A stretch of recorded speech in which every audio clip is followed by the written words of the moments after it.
जय हिंद मेरे साथियों, एक बार फिर से बहुत बहुत स्वागत है हमारे YouTube channel idea edu point में। तो दोस्तों, इस वीडियो में जानेंगे मोस्ट इम्पॉर्टेंट जो है रीजनिंग का क्वेश्चन के बारे में जानेंगे। तो दोस्तों, मुझे उम्मीद है कि वीडियो को अंत तक ज़रूर जुड़े रहिएगा, क्योंकि बहुत ही अच्छे लेवल, खासे लेवल का जो रीजनिंग सवाल का पूछा जाता है, अधिकतर स्टूडेंट फंस जाते हैं। तो ये इसी के लिए जो है हम इसमें जो है बहुत ही इम्पोर्टेंट क्वेश्चन का कवर करेंगे। तो वीडियो को एंड तक ज़रूर देखिएगा। तो चलिए शुरुआत करते हैं आज का पहला सवाल से। दोस्तों देखिए, आज का पहला सवाल है कि 25 से जो है 5 के पास गया है, उसके बाद जो है 81 से जो है कितने के पास जाएगा।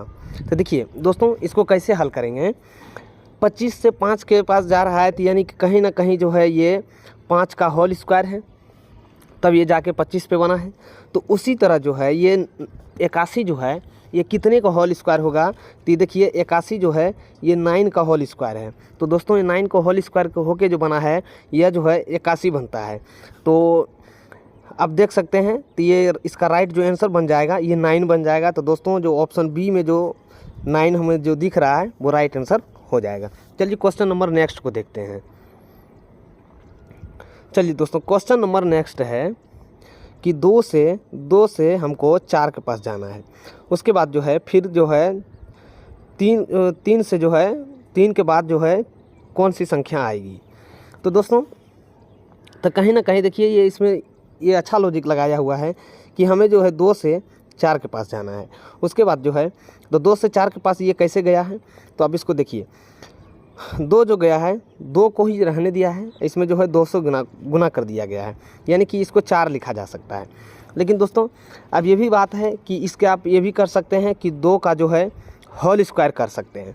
तो क्वेश्चन ये है कि ये आपको कंफ्यूज फंसाने वाला हो सकता है कि होल स्क्वायर करने पर ये 4 भी आ जाएगा, और इसमें 2 गुना 2 भी करने पर भी जो है इसमें 2 गुना 2 करने पर भी इसमें जो है 4 का आप ले सकते हैं। तो कहीं ना कहीं 3 का अगर हम होल स्क्वायर कर देते हैं तो दोस्तों ये 9 आ जा रहा है। लेकिन मुझे ये लॉजिक लगा है कि ये दोनों में से एक ही कोई अप्लाई कर सकते हैं। तो हम इसको 3 से अगर 2 को गुना भी करते हैं ये तो 6 आता है। तो दोस्तों, ये दोनों रेयर केस में जो है आप कोई भी एक ट्रिक लगा लीजिएगा, कोई भी आप सॉल्यूशन से निकाल सकते हैं। तो हमने जो है ये वाला रेयर केस लिए हैं। तो दोस्तों, इस प्रश्न का अकॉर्डिंग जो है इसका जो है 6 आंसर हो जाएगा, यानी कि ऑप्शन ए। चलिए question number next. Question number next है, बहुत ही मस्त सवाल है। चलिए देखिए, इसमें पूछा गया है 7 से हमें 49 के पास जाना है। किसके पास जाना है? 49 के पास जाना है। फिर जो है 9 के बाद जो है क्या हम जाएंगे जो कि संख्या पूर्ण हो जाएगी। तो दोस्तों, ये 7 के पास जो गया है 49, तो कहीं ना कहीं मुझे लग रहा है कि ये जो है 7 का होल स्क्वायर है। अब फिर 9 से जो आगे संख्या बनेगी ये भी जो है इसका भी होल स्क्वायर बन जाएगा। तो कहीं ना कहीं दोस्तों ये 81 बन जाएगा। कितना बन जाएगा? 81। तो दोस्तों, जो भी 81 ऑप्शन में दिख रहा है वो सही आंसर हो जाएगा, यानी कि ऑप्शन बी जो है 81 दिख रहा है वो राइट आंसर बन जाएगा। चलिए question number next. Question number next है 6 से 36 के पास गया है, फिर 8 से जो संख्या बनेगी उसके बाद क्या कौन सी संख्या बनेगी। तो दोस्तों, मुझे कहीं ना कहीं इसमें ये भी लॉजिक लग रहा है कि ये भी जो है किसी का होल स्क्वायर है, यानी कि 6 से अगर 36 के पास जाते हैं तो 6 के होल स्क्वायर करने के बाद जो ये 36 पे जा रहे हैं। अगर इसको जो है हम 8 का होल स्क्वायर कर देते हैं, अगर 8 का हम होल स्क्वायर भी कर देते हैं तो ये 8 × 8 = 64, यानी 64 भी आ जाएगा। तो दोस्तों, 64 जो है ऑप्शन ए में दिख रहा है, यानी कि इसका राइट आंसर 64 हो जाएगा। चलिए क्वेश्चन नंबर नेक्स्ट।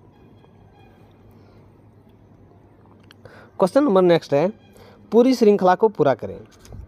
यानी कि जो है 3 के बाद 6 आया है, 6 के बाद 12 आया है, 12 के बाद 24 आया है, 24 के बाद जो है 48 आया है।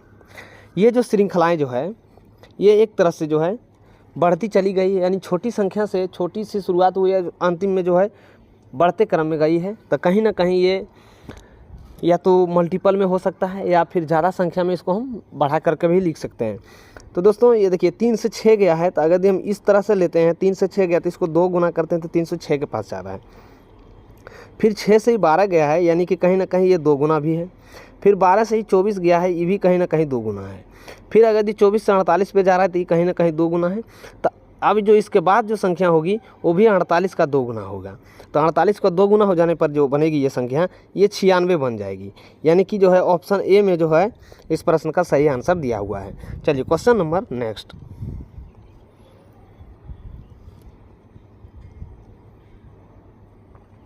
क्वेश्चन नंबर नेक्स्ट है, यानी कि श्रृंखला को पूरी कीजिए। पहले है 2, 2 के बाद 5 आ रहा है, 5 के बाद 10, 10 के बाद 17, 17 के बाद जो है 26, उसके बाद जो भी संख्या आएगी कौन सी संख्या आएगी। यानी कि अब देखिए ये जो है हमें 2 से 5 के पास ले जा रहा है। ये कहीं ना कहीं मल्टीपल का इसमें कोई नहीं लग रहा है, मुझे नहीं लग रहा है कि मल्टीपल का इसमें लॉजिक लगेगा। तो देखिए इसमें कौन सा लॉजिक लगेगा, ये जो है 2 से 5 गया है, यानी कि कहीं ना कहीं ये 3 का जोड़ दिया है। फिर 5 से जो है 10 गया है, कहीं ना कहीं ये जो है यानी कि 5 का प्लस किया गया है। फिर जो है ये 10 से 17 गया है, ये कहीं ना कहीं ये 7 का ऐड किया गया है। फिर 17 से 26 गया है, यानी कि कहीं ना कहीं ये जो है 9 का ऐड किया गया। तो दोस्तों पहले 3 से शुरुआत हुआ है, 3 के बाद 2 की बढ़ोतरी किया गया, 5 किया गया, 5 के बाद फिर से 2 को बढ़ोतरी किया गया, 7 किया गया, 7 के बाद फिर से 2 से बढ़ोतरी किया गया, 9 किया गया। अब कहीं ना कहीं अगर 9 से 2 में और बढ़ोतरी करेंगे तो 11 आ जाएगा। तो 26, तो इसका जो आंसर बन जाएगा ये 26 + 11 बनेगा। 26 + 11 करने के बाद ये जो संख्या आएगी ये 37 बन जाएगी। यानी कि ऑप्शन बी में जो है इस प्रश्न का सही आंसर दिया हुआ है 37। चलिए क्वेश्चन नंबर नेक्स्ट। चलिए क्वेश्चन नंबर नेक्स्ट जो है एनालॉजी का सवाल है। ये बहुत मस्त सवाल और लाजवाब सवाल है। तो दोस्तों देखिए क्वेश्चन में है भारत का रुपया तो अमेरिका का क्या होगा। यानी कि भारत का जो करेंसी है वो हमारे रुपया है, तो अमेरिका का करेंसी क्या है, क्या होगा। तो देखिए अमेरिका का जो करेंसी होता है ये होता है डॉलर होता है। क्या होता है, डॉलर होता है। यानी कि ऑप्शन ए में जो है इस प्रश्न का सही आंसर दिया हुआ है। चलिए क्वेश्चन नंबर नेक्स्ट। अब देखिए क्वेश्चन नंबर नेक्स्ट है, ये शहर को मतलब शहर जो है शहर का नाम दे दिया हुआ है और शहर का जो बड़ा बड़ा इमारत है, बड़ा बड़ा हस्ती का जो नाम है वो दे दिया गया है। जैसे आगरा, आगरा में जो है ताजमहल के लिए प्रसिद्ध है। आगरा जो है वह मशहूर है ताजमहल के लिए। उसी प्रकार पेरिस जो है किसके लिए मशहूर है। तो दोस्तों पेरिस जो मशहूर है यह एफिल टावर के लिए मशहूर है। किसके लिए मशहूर है, एफिल टावर के लिए। तो इस प्रश्न का जो सही आंसर बन रहा है वो ऑप्शन बी बन जाएगा। चलिए क्वेश्चन नंबर नेक्स्ट। चलिए क्वेश्चन नंबर नेक्स्ट है, ये ब्लड रिलेशन का सवाल है। मुझे उम्मीद है कि आप लोग इसको अच्छे तरीके से समझिएगा। देखिए सवाल में पूछ रहा है, सीमा ने इशारा करते हुए कहा, क्या कहा कि वह लड़की मेरे दादी के बेटे की बेटी है। तो लड़की का सीमा से जो है क्या संबंध है। यानी कि सीमा ने इशारा करते हुए कहा, यानी किसी लड़की को कहा। तो सबसे पहले हम देखिए इसको कैसे बनाएंगे, बहुत ईजी तरीके से बनाएंगे। कैसे बनाएंगे, देखिए सबसे पहले सीमा को लिख लेते हैं। क्या लिखते हैं, सीमा को। सीमा जो है वह लड़की, सीमा जो इशारा कर रही है किसको, लड़की की ओर। यानी कि यह एक लड़की है, लड़की को इशारा कर रही है। सीमा कर रही है वह लड़की मेरे दादा, यानी कि वह लड़की जो है सीमा के दादा, यानी सीमा के दादा, सीमा के दादा हो जाएंगे। सीमा के दादा के बेटे, सीमा के दादा के जो है बेटे, सीमा के दादा के बेटे हो जाएंगे।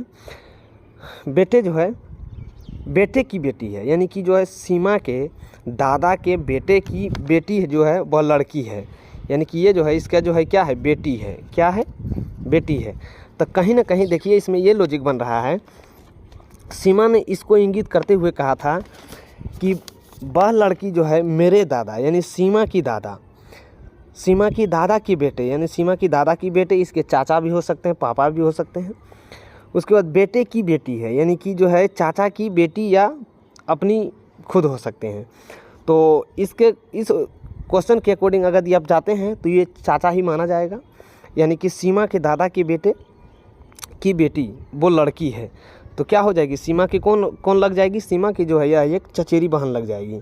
क्या बन जाएगी, चचेरी बहन बन जाएगी। तो दोस्तों मुझे उम्मीद है कि आप क्वेश्चन को अच्छे तरीके से समझे होंगे। अगर यदि नहीं समझे होंगे तो एक बार पीछे से फिर से वीडियो को एक दो बार स्किप कीजिएगा, फिर से चलाइएगा, बहुत आप अच्छे तरीके से इसको समझ जाइएगा। चलिए इस लेवल का एक और प्रश्न है उसको भी देखते हैं। चलिए ये सवाल है, राजू ने कहा, किसने कहा? राजू ने कहा, रीना मेरी माँ की इकलौती बेटी है। रीना राजू से किस प्रकार का संबंध है? अब सबसे पहले देखिए राजू को हम लिख लेते हैं। राजू कौन है? राजू है, एक फीमेल है। उसके बाद क्या है? एक रीना है, एक रीना नाम की लड़की है। क्यों, कौन है? रीना नाम की एक लड़की है। तो राजू ने कह रहा है रीना मेरी माँ की, रीना जो है राजू की माँ की इकलौती बेटी है। यानी राजू की माँ की इकलौती क्या है? बेटी है। इकलौती जो है बेटी है। अब देखिए राजू ने कहा रीना मेरी माँ की, रीना जो है मेरी माँ की इकलौती बेटी है। किसने कहा? राजू ने कहा। जो कह रहा है वो उसी का माँ का बेटी है। यानी कि राजू कह रहा है मेरी माँ का इकलौती बेटी है। कौन? रीना है। तो कहीं ना कहीं राजू का जो है यह एक अपना बहन है। यानी कि ऑप्शन ए जो है इस प्रश्न का सही आंसर बन जाएगा। तो दोस्तों ये था आज का मोस्ट इम्पॉर्टेंट रीजनिंग का क्वेश्चन। तो मुझे उम्मीद है कि आप अच्छे तरीके से इसको समझ गए होंगे और अच्छे तरीके से आप परख पाए होंगे।